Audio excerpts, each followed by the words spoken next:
Sorry about that. It's all good. Thank you. I appreciate it.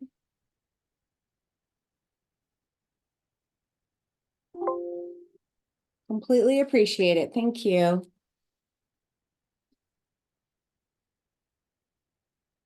Good evening, everyone. Thank you for your patience getting in. Hi, Miss Conway. Good to see you. Hi, Miss Hatzianis and Mr. Daniels. Good to see you tonight, or this afternoon. It's still afternoon.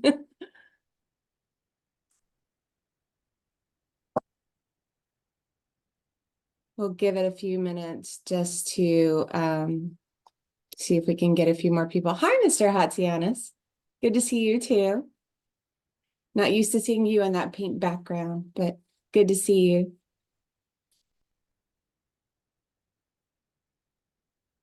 All right, so I am going to get started. Thank you, Mr. Metzner, for making me host. I appreciate that. And I need to record this. I think it says it is recording. Yep, it is recording, so awesome. All right, let me get my agenda up here for everyone to see.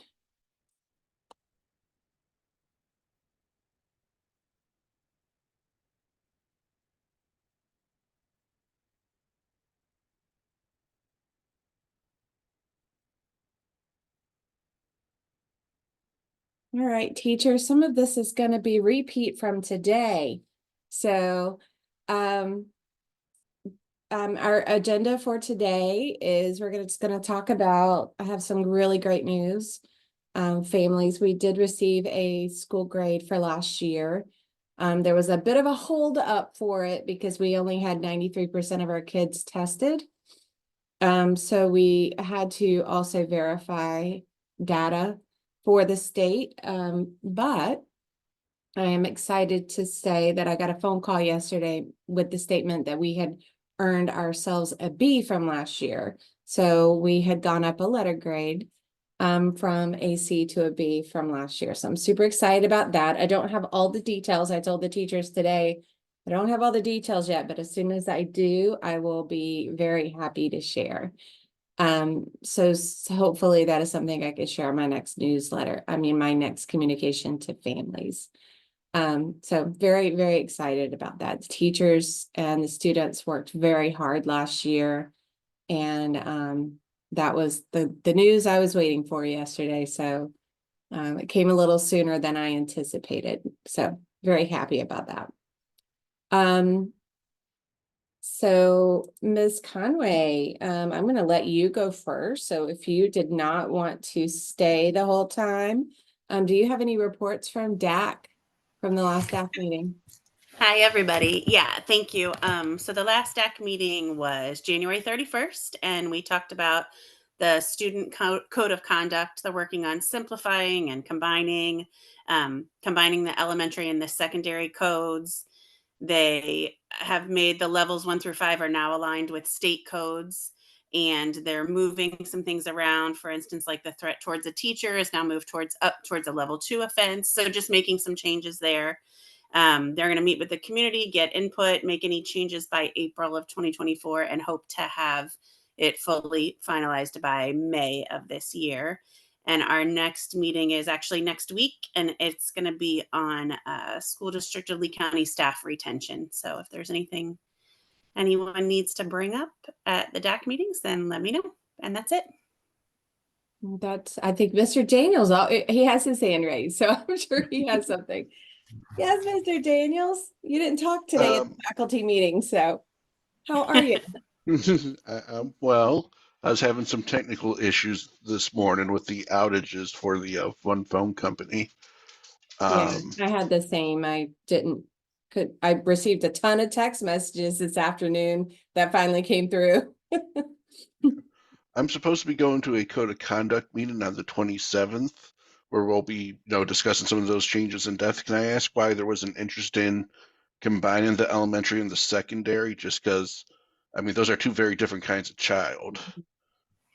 They definitely are. I think they're really working on making it as simple as possible for parents to understand, for teachers to understand, just combining to make everything as simple as possible. But that is a valid point. And I do have the PowerPoint for the presentation too, Mr. Daniels. If you're interested, I could certainly send that along to you so you could maybe look and see a little bit more research on that. But I know that their goal is just to make it as simple as possible for everyone to understand, students, parents, teachers, administrators, and that was kind of the goal.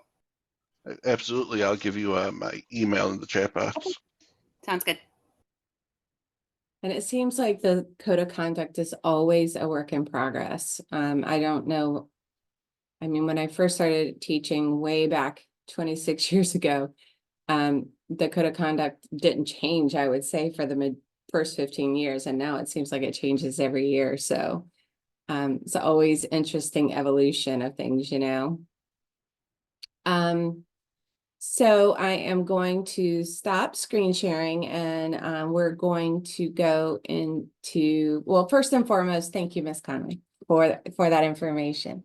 I appreciate that very You're much. welcome. No problem. That is actually something they haven't talked about at principal meetings, so I'm interested to see if they talk about it at the principal meeting we have, I believe it's tomorrow. So interested to see what that will be all about. Maybe they'll bring that up then. But wanted to share our school improvement progress for this year. With progress monitoring 2, that was officially our mid-year data. So very grateful for all the families who worked with their student to make sure that they were showing up for progress monitoring 2. Seems like sometimes it's a lot of testing, but it is very valuable information for us, especially progress monitoring 2.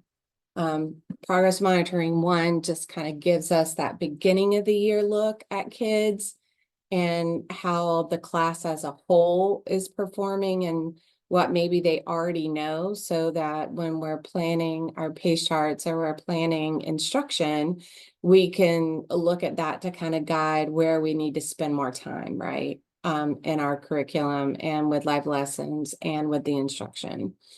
PM2 provides us really good progress from PM1 for PM2. So it gives us a good indication of how much learning on the standards students have had from the beginning of the year to the middle of the year.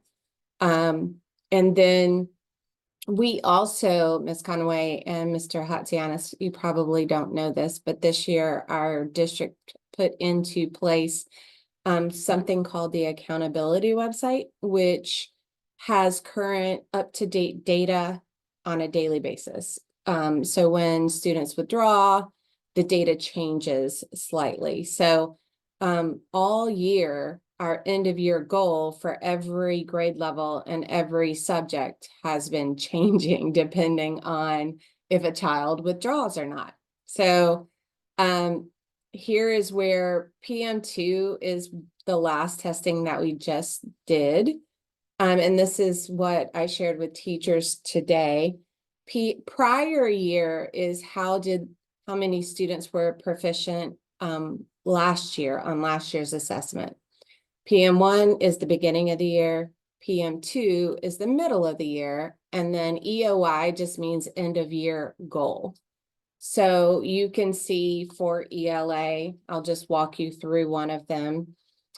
Last year, our kids that were in the beginning of the year, 3rd grade with us, 36% of them were reading proficient.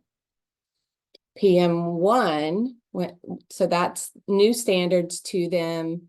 26% were scoring proficient on these new 3rd grade standards at the very beginning of the year.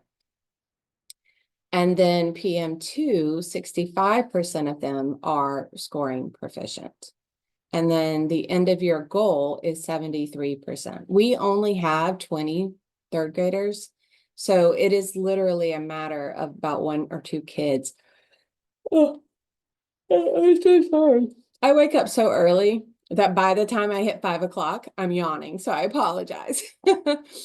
Um, so to get to 73, it would be a few kids. So that is where we are currently. The green is where we are currently, and then this is our end of year goal. So where our kids came to us, and then at the beginning of the year assessment, which it's kind of an interesting thing to look at. And then what was PM2. So just something I wanted to share. And then when we go to, we have the same numbers for math as well. So this is how the kids came to us. This is where we currently are. One of the things that I like to say to parents about math, because some of these numbers look very low for math. Math is a whole new set of standards every single year. It's not like ELA and reading.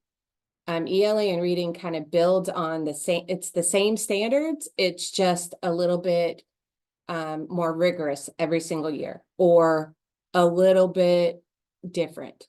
But it's still the same concepts and the same standards. In math, however, brand new concepts every single year. It builds on the skills from last year, but new content. Everything is new. So I like to explain that because I don't know if, unless you're a math teacher, sometimes that would be a little hard to understand. So we've got some really good numbers for PM2 going in for half the year. So for math, your PM2 is really a good halfway mark for our kids. And our kids will, in general, if they follow the same pattern as last year, double in proficiency from PM2 to the end of the school year. So like last year, so right now our third grade is 35% of them are proficient in math, and their goal is 71. They are actually on track to possibly make that goal. It seems like a huge jump, and it is, but most of the hardest concepts in math happen right now. So January, February, and March.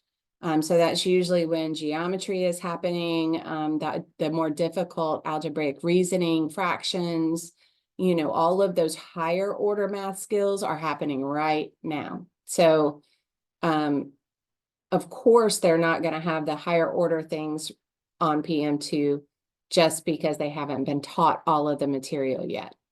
So I like to say that because the numbers kind of look scary sometimes. Here we are with algebra. We have middle school, and then we have high school. We have a different goal for each because middle school, the algebra students, the level 3s, 4s, and 5s are part of a school grade component called middle school acceleration. It is its own 100 points in our school grade. We are currently at 85% of those kids being proficient, which is a really great place to be at PM2, considering that our goal is 96% for our middle school kids. High school looks really low. However, that is mostly level 1s and level 2 ninth graders, because if they were a level 3, 4, 5 in 8th grade, they already took algebra. So 38% at PM2 is a very good place to be as well. And then geometry, we have 3 students in 8th grade taking geometry, and they have been 100% proficient all the way through. Our high school is very similar. Those are mostly year level or level students, but they're doing very well for PM2. Science to me is the hardest test, and I tell people this all the time because it is reading and math kind of combined on top of scientific vocabulary, which is that can be very difficult for students. So these are our 5th, 8th, and biology scores, and our teachers are well on their way to making their goal as end of year goal as well. These are our social studies numbers. Civics is already almost at their goal. civics has a great advantage because our sixth graders take US history, which there are a lot of standards in sixth grade that are civic standards that really prepare those students very well for the the civics course in seventh grade. So those students are doing very well. College and career component of school grade is all graduating seniors are expected to have some sort of college or career course. That can be a lot of different things. So any student that has taken an ACE class, an IB class, a dual enrollment class, and passed those classes, then that counts as college or career. And then we have a lot of other courses that are industry certification courses. We offer foundations of programming. We offer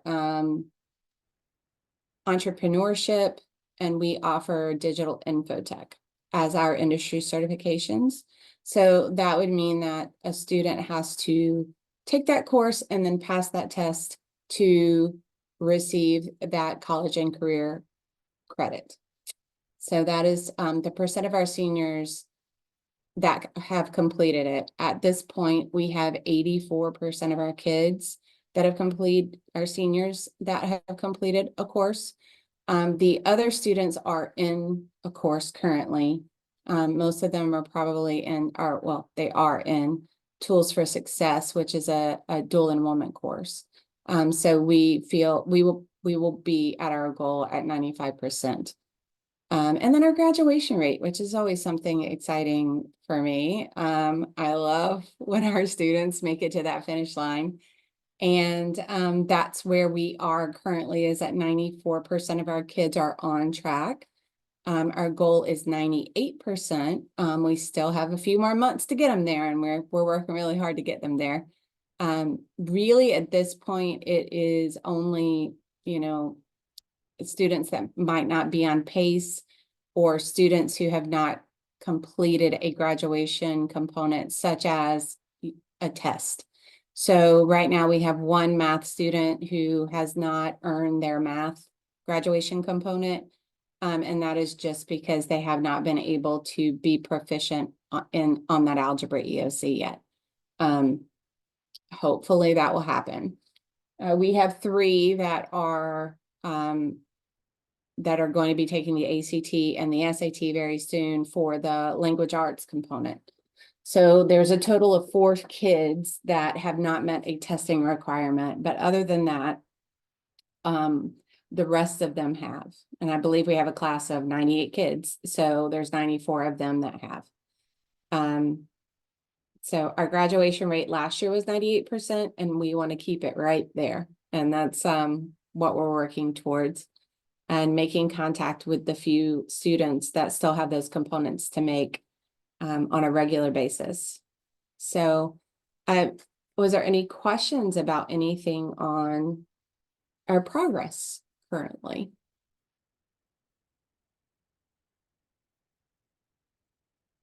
Awesome. So the next thing I just wanted to share, let me get back to my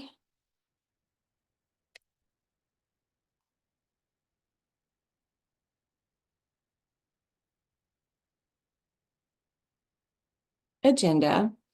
I have sent out the testing calendars multiple times at this point, I think, and I will continue to add them to my emails so that there is no confusion about when anything is. But Ms. Conway, did you have any questions specifically about testing, or do you feel pretty clear on what your son is going to need to take? I believe he probably only has US history, correct?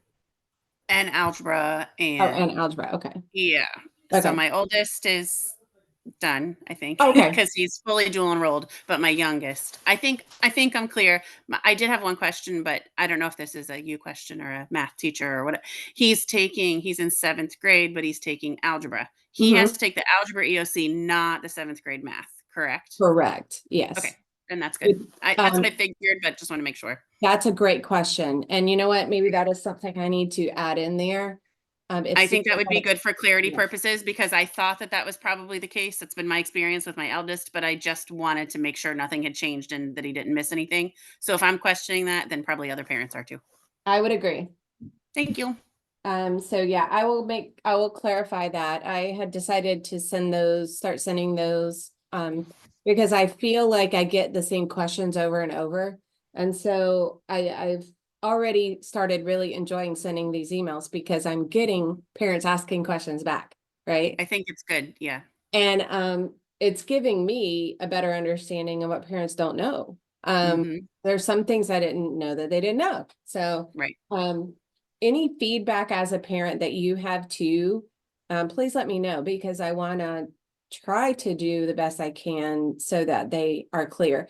Being a K-12 model school, Right. is hard for Certainly. parents. Mhm. And hard for us too.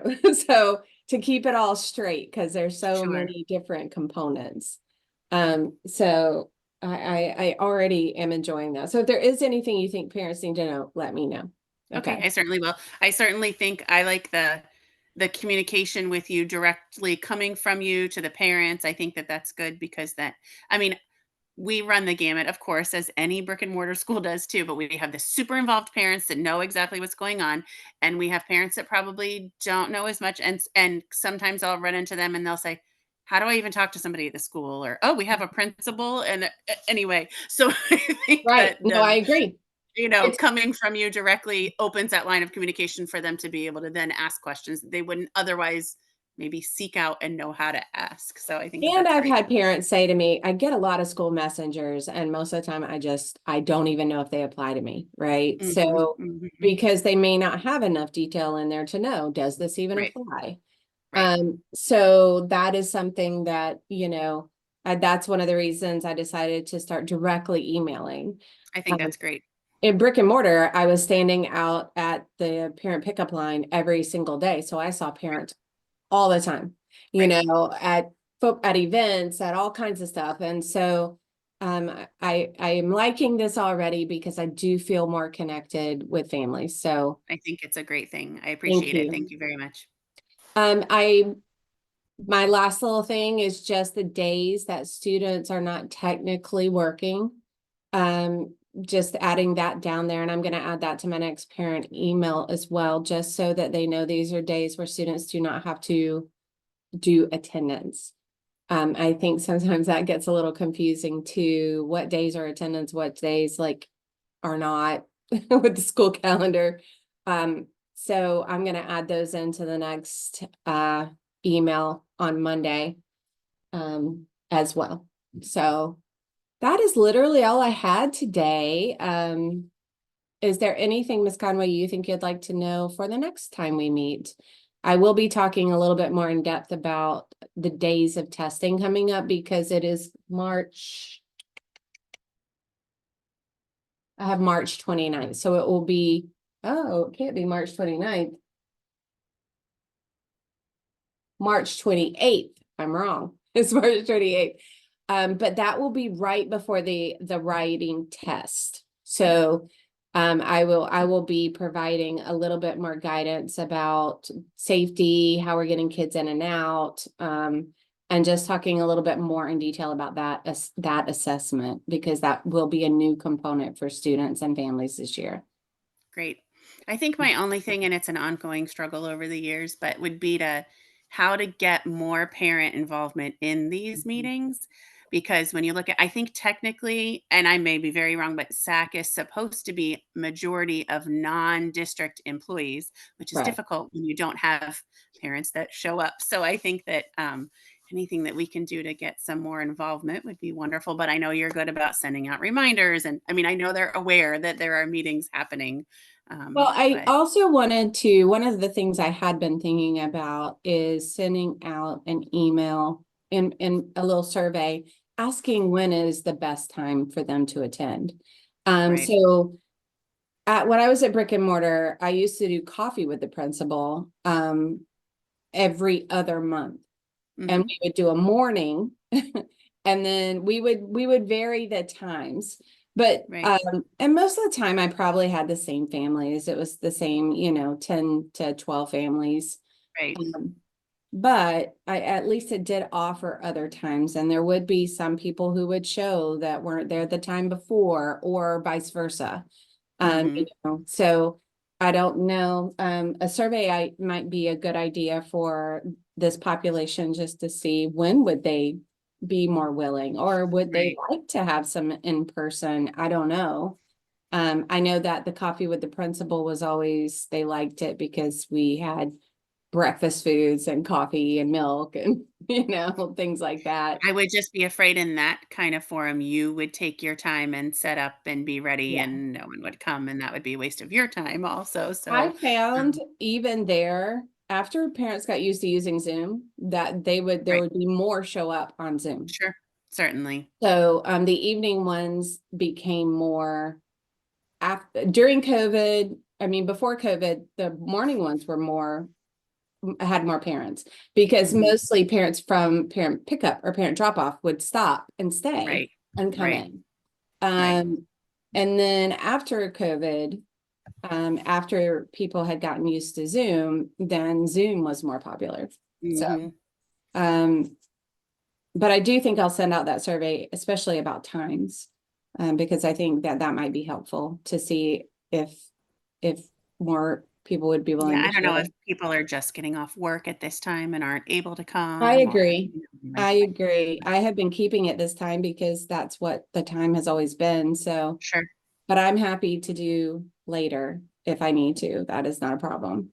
and I'm Yeah. fine to be here whenever, I just thought it would be great for more involvement.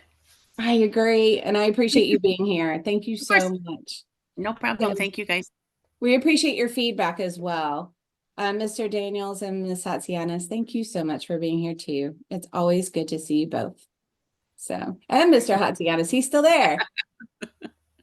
Yay. So Thank we you, have two everyone. parents, well, three parents, but, Perfect, and two teachers.